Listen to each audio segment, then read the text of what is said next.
हम सभी ने सुना है कि भगवान इंसानों का भला चाहते हैं, लेकिन क्या हो अगर भगवान ही इंसान के दुश्मन बन जाए, फिर इंसान मदद के लिए किसके पास जाएंगे। ये कहानी कुछ ऐसी ही है जिसके अंदर हम भगवान में आ गए अहंकार को देखेंगे, जो कि इंसानों का सिर्फ एक खिलौने की तरह इस्तेमाल कर रहे थे। तो चलिए बिना देरी किए इस कहानी को शुरू करते हैं। मूवी की शुरुआत में हमें एक मछुआरे को दिखाया जाता है जिसे समंदर में एक चेस्ट मिलती है। जैसे ही उसने उस चेस्ट को खोला, उसके अंदर एक मरी हुई औरत और एक बच्चा था। वो आदमी उस बच्चे को निकालकर अपने पास रखने का फैसला करता है। इसके बाद हमें वही बच्चा परसीस को दिखाया जाता है, जो कि अभी काफी बड़ा हो गया है। वो काफी उदास होता है क्योंकि उसको पता था कि जिसके साथ भी वो रह रहा है वो उसके असली माँ बाप नहीं है और उनके अभी एक बच्चा भी होने वाला है। उसे डर था कि कहीं इस बच्चे के आने से उसके माँ बाप उसे प्यार करना बंद कर देंगे, लेकिन उसके पिता कहते हैं कि इस बच्चे के आने के बाद भी हम तुम्हें उतना ही प्यार करेंगे जितना हम तुम्हें आज करते हैं। इसके बाद हमें सीधा 12 साल आगे का सीन दिखाया जाता है, जहाँ पर पर्सेस अब जवान हो चुका है और वो भी अपने पिता की तरह मछुआरा है। एक दिन वो मछली पकड़ते वक्त आर्गस के सिपाहियों को देखता है, जो कि गॉड ज्यूस की बनी हुई एक बहुत ही विशालकाय मूर्ति को पानी में गिरा देते हैं। दरअसल आर्गस का राजा ऐसा करके गॉड को चुनौती दे रहा था। उस मूर्ति के पानी में गिरते ही समंदर में हलचल होने लगती है और थोड़ी ही देर में उसके अंदर से कुछ उड़ने वाले जीव बाहर आ गए, जो कि एक एक करके उन सिपाहियों को मारना शुरू कर देते हैं। उन सभी को मारने के बाद वो जीव एक जगह पर इकट्ठा हो गए और वो कोई और नहीं बल्कि काली दुनिया का देवता हेडस था। वो पर्सिस की कश्ती पर हमला कर देता है, जिससे कि उनकी कश्ती पानी में डूबने लगी। उसके अंदर पर्सिस का सारा परिवार भी था। वो उन्हें बचाने की बहुत कोशिश करता है, लेकिन किसी को भी बचा नहीं पाता और वापस पानी के ऊपर आ जाता है। ऊपर देवताओं की सभा में स्वर्ग के देवता को ये देखकर बहुत ही ज्यादा गुस्सा आ जाता है, क्योंकि उसने ही इंसानों को बनाया, उन्हें प्यार किया और आज वो उसी के साथ गद्दारी कर रहे हैं। तभी वहाँ पर हेड्स भी आ जाता है। वो ज़्यूस से कहता है कि अभी इंसानों को सबक दिखाना होगा, क्योंकि उन्हीं की दुआओं की वजह से देवता अमर बने हैं। इसलिए अब मुझे उन्हें सबक सिखाने के लिए इजाजत दीजिए। मैं उनके साथ कुछ ऐसा करूँगा जिसके बाद वो फिर से आपके लिए दुआ करने लगेंगे। ये सुनकर ज़्यूस भी उसे नीचे जाकर कुछ भी करने की इजाजत दे देता है। नीचे आर्गस के कुछ सिपाही समंदर से आर्गस में ले आते हैं। फिर वो उसे राजा की सभा में ले गए, जहाँ पर वो सभी देवताओं को हराने का जश्न मना रहे थे। तभी वहाँ पर हम आर्गस की राजकुमारी को देखते हैं, जो कि पर्सिस को कुछ पीने के लिए ला कर देती है। थोड़ी ही देर बाद वहाँ पर हेड्स भी आ जाता है और सिपाहियों को अपनी शक्तियों का इस्तेमाल करके मारने लगा। वो आर्गस की रानी की सुंदरता भी छीन लेता है, क्योंकि उसने देवताओं की बहुत बेइज्जती की थी। तभी पर्सिस भी उसे मारने के लिए एक तलवार उठाता है, लेकिन एक औरत आकर उसे ऐसा करने से रोक लेती है। वो कहती है कि अभी सही वक्त नहीं है। वहाँ से जाते वक्त हेड्स सभी इंसानों को चेतावनी देता है कि आज से 10 दिन बाद जब सूरज को ग्रहण लगेगा, उसी दिन मैं मेरे सबसे खतरनाक दानव क्रैकन को तुम्हें खत्म करने के लिए भेजूंगा, और अगर तुम्हें उससे बचना है तो तुम्हें आर्गस की राजकुमारी की बलि देनी होगी। वो जाते जाते पर्सिस को ये भी बता देता है कि उसके पिता ज़्यूस है। इसके बाद पर्सिस को ड्रैको नाम का आदमी मारने लगता है, क्योंकि वो एक देव मानव है। लेकिन तभी वहाँ पर राजा आकर उसे रोक लेता है। वो पर्सिस से मदद मांगता है कि वो कैसे न कैसे करके हमें बचा ले, लेकिन पर्सिस कहता है कि मैं तो बस एक मछुआरे का बेटा हूँ, इसलिए आपको नहीं बचा सकता। इसके बाद उसे वहाँ की जेल में डाल दिया जाता है। थोड़ी ही देर बाद उस जेल में लो नाम की एक औरत भी आ जाती है, जिसे एक देवता से श्राप मिला था। इस वजह से वो कभी मर नहीं सकती है। वो पर्सिस को बताती है कि तुम सच में ज़्यूस के बेटे हो। एक बार राजा एक्रीसियस ने पहली बार देवताओं के साथ जंग की शुरुआत की थी। उसे सबक सिखाने के लिए वो एक्रीसियस का भेष बदलकर रात में उसकी पत्नी के साथ सो गया, लेकिन एक्रीसियस को भी ये बात पता चल जाती है। जैसे ही वो अपने कमरे में गया, ज़्यूस वहाँ से उड़ जाता है। उस वक्त एक्रीसियस की पत्नी के एक बच्चा भी होता है, जो कि ज़्यूस का बेटा था। ये देखकर एक्रीसियस उसकी पत्नी और उस बच्चे को एक चेस्ट में डालकर पानी में फेंकने ही वाला होता है कि तभी ज़्यूस की शक्तियों से एक्रीसियस का आधा शरीर भी गल जाता है, लेकिन वो उस चेस्ट को पानी में डाल ही देता है और उसकी चेस्ट के अंदर पर्सिस था। प्रेजेंट टाइम में लो पर्सिस को बताती है कि हम स्टिगियन विच से क्रैकन को कैसे मारना है उसके बारे में पता कर सकते हैं। इसलिए आर्गस के कुछ सिपाही और पर्सिस उन विच को ढूंढने के लिए आर्गस से निकल जाते हैं। इसके बाद हमें आर्गस ने नीचे एक छुपी हुई जगह को दिखाया जाता है, जहाँ पर एक्रीसियस अभी भी जिंदा था। एक दिन उसके पास हेड्स भी आ जाता है। वो एक्रीसियस को बताता है कि ज़्यूस का बेटा अभी भी जिंदा है, इसलिए तुम्हें उसे मारना होगा, और वो एक्रीसियस को अपनी कुछ ताकतें भी दे देता है। उधर रास्ते में वो सभी एक जगह पर रुक जाते हैं। वहाँ पर ड्रैको पर्सिस को तलवारबाजी सिखाने लगता है और पर्सिस थोड़ी ही देर में तलवारबाजी में बिल्कुल परफेक्ट हो गया था। इसके बाद पर्सिस एक जगह पर जाता है जहाँ पर उसे एक चमकती तलवार मिलती है। पीछे से ड्रैको आकर उसे बताता है कि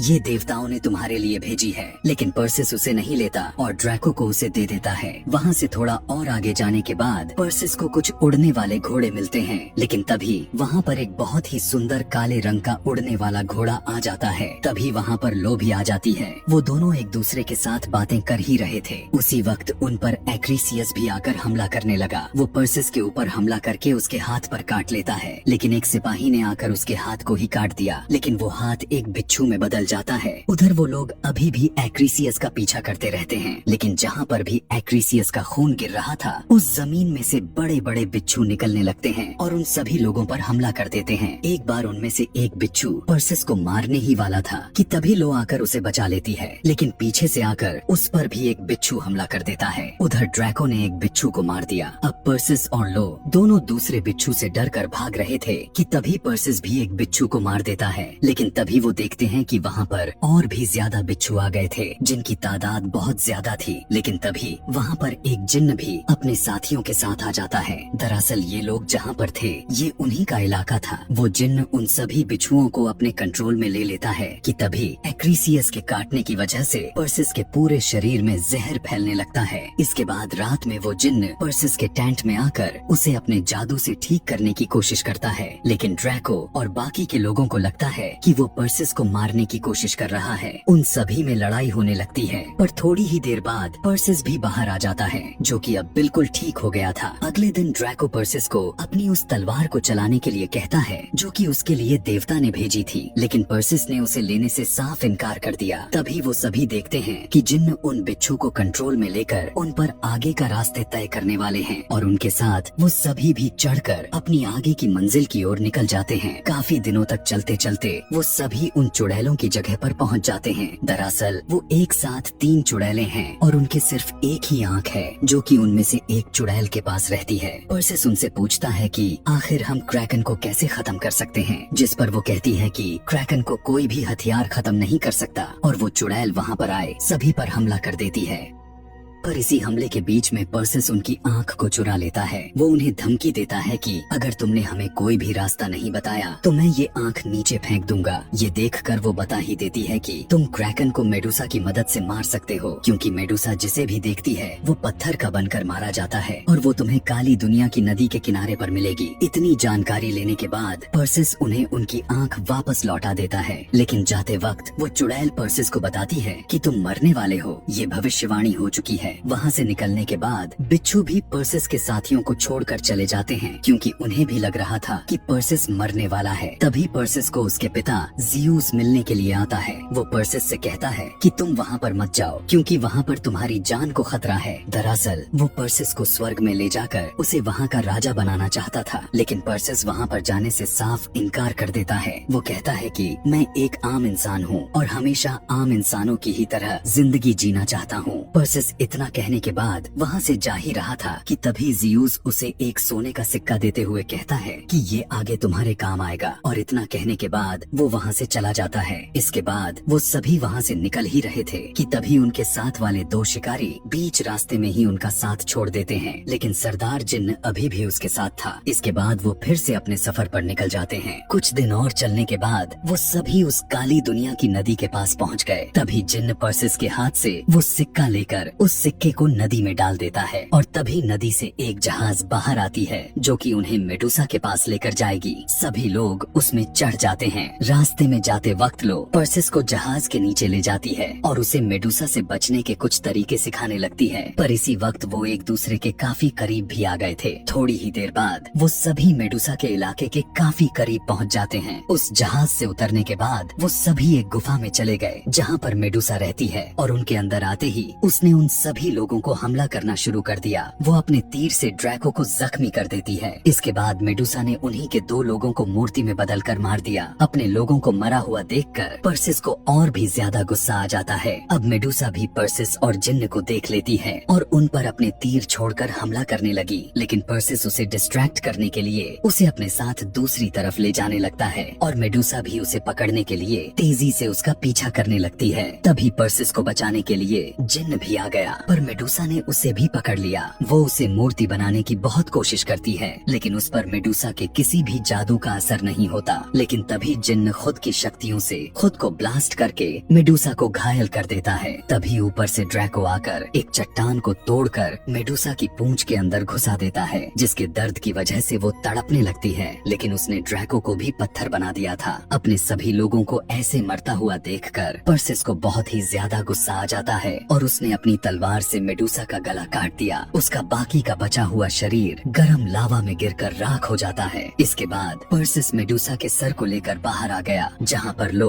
उसका इंतजार कर रही थी। लेकिन तभी पीछे से एक्रीसियस ने आकर लो के अंदर अपनी तलवार घुसा देता है। अपने प्यार को ऐसे मरता हुआ देखकर पर्सिस को और भी ज्यादा गुस्सा आ जाता है। वो एक्रीसियस के साथ लड़ने लगता है, लेकिन उसकी पुरानी तलवार एक्रीसियस के तलवार की मार को सहन नहीं कर पाती और टूट जाती है। लेकिन तभी पर्सिस अपनी उस तलवार को उठा लेता है जो कि उसके लिए ज़्यूस ने भेजी थी। उस तलवार की मदद से पर्सिस एक्रीसियस पर भारी पड़ने लगा था और वो अपनी तलवार उसके शरीर के आर पार कर देता है। इसी के साथ एक्रीसियस का श्राप भी टूट जाता है। मरते वक्त वो पर्सिस से कहता है कि तुम बाकी के देवताओं जैसे मत बनना। इसके बाद पर्सिस जल्दी से लो के पास आ जाता है, जो उसे जल्दी से वहाँ से जाने के लिए कहती है, क्योंकि सूर्य ग्रहण कुछ ही देर में लगने वाला था और वो वहाँ से गायब हो जाती है। फिर पर्सिस को वहाँ से आर्गस ले जाने के लिए ज़्यूस का भेजा हुआ घोड़ा भी आ जाता है। दूसरी तरफ ऊपर हेड्स अपने भाई ज़्यूस से अपने क्रैकन को आजाद करने के लिए इजाजत मांगता है और ज़्यूस भी उसको ऐसा करने की इजाजत दे देता है और अब क्रैकन भी आजाद हो गया था। उधर आर्गस में वहाँ के सभी लोग राजकुमारी को उसके महल से ले आते हैं ताकि वो उसकी बलि देकर खुद की जान को बचा सके और आगे लाकर उसे टांग देते हैं। उसी वक्त वहाँ पर क्रैकन भी आ जाता है। उसने चारों तरफ तबाही मचानी शुरू कर दी। ऊपर स्वर्ग में ज़्यूस को भी पता चल जाता है कि हेड्स ने उसके साथ गद्दारी की है। हेड्स को इस बात का गुस्सा था कि ज़्यूस ने उसे काली दुनिया देकर खुद स्वर्ग ले लिया था और अब वो इस सारी दुनिया पर राज करना चाहता है। नीचे अब पर्सिस भी आर्गस में पहुंच जाता है, लेकिन तभी हेड्स ने आकर उसके पीछे अपने उड़ने वाले जीवों को लगा दिया। वो पर्सिस के हाथ से मेडुसा के सिर को छीन लेते हैं और पर्सिस उसे वापस लेने के लिए उनका पीछा करता है। उसी वक्त वही शिकारी लोग वहाँ पर अपने बिच्छू लाकर पर्सिस की मदद करते हैं और उसी वक्त क्रैकन भी पूरे तरीके से पानी से बाहर निकल जाता है, जो कि दिखने में बहुत ही ज्यादा खौफनाक था। ऊपर मौका देखकर पर्सिस भी उस जीव से मेडुसा के सिर को ले लेता है और अब क्रैकन भी राजकुमारी पर हमला करने ही वाला था कि तभी जल्दी से पर्सिस अपने पास रखे मेडुसा के सिर को क्रैकन की तरफ कर देता है। जैसे ही क्रैकन ने मेडुसा की आंखों में देखा, वो पत्थर में तब्दील होना शुरू हो जाता है और थोड़ी देर बाद वो पूरे तरीके से पत्थर में बदल कर मारा गया। ऊपर बंधी राजकुमारी भी नीचे समंदर में गिर गई। इसके बाद पर्सिस के आगे हेड्स भी आ जाता है, लेकिन पर्सिस फिर से उसे अपनी तलवार की मदद से समंदर की गहराइयों में भेज देता है और इसके बाद वो सीधा राजकुमारी को बचाने के लिए पानी में कूद गया। इसके बाद हमें दोनों एक किनारे पर बेहोश पड़े दिखाए जाते हैं। थोड़ी ही देर बाद उन दोनों को होश आ जाता है। राजकुमारी पर्सिस को आर्गस का राजा बनने के लिए कहती है, लेकिन वो राजकुमारी को राजा बनने से इनकार कर देता है। वो कहता है कि मैं अच्छा राजा नहीं बल्कि आप अच्छी रानी बनेंगी। इसके बाद पर्सिस वहाँ से चला गया। वो फिर से उसी जगह पर जाता है जहाँ पर ज़्यूस की मूर्ति बनी हुई थी। तभी वहाँ पर ज़्यूस भी आ गया। पर्सिस उसे कहता है कि हेड्स अभी मरा नहीं है, मैंने उसे फिर से उसकी काली दुनिया में भेज दिया है। जिस पर ज़्यूस कहता है कि वो इंसानों की कमजोरी की वजह से उन पर हावी होता है, लेकिन अभी मुझे पता है जब तक तुम उनके साथ हो वो तुम्हारा कुछ भी बिगाड़ नहीं सकता है। इसके बाद ज़्यूस जाते वक्त वहाँ पर लो को भी फिर से जिंदा कर देता है। इसी के साथ ये मूवी यहीं पर खत्म हो जाती है। और भी मूवी एक्सप्लेनेशन वीडियोस देखने के लिए कमेंट में नेक्स्ट लिखना ना भूलें। Thanks for watching.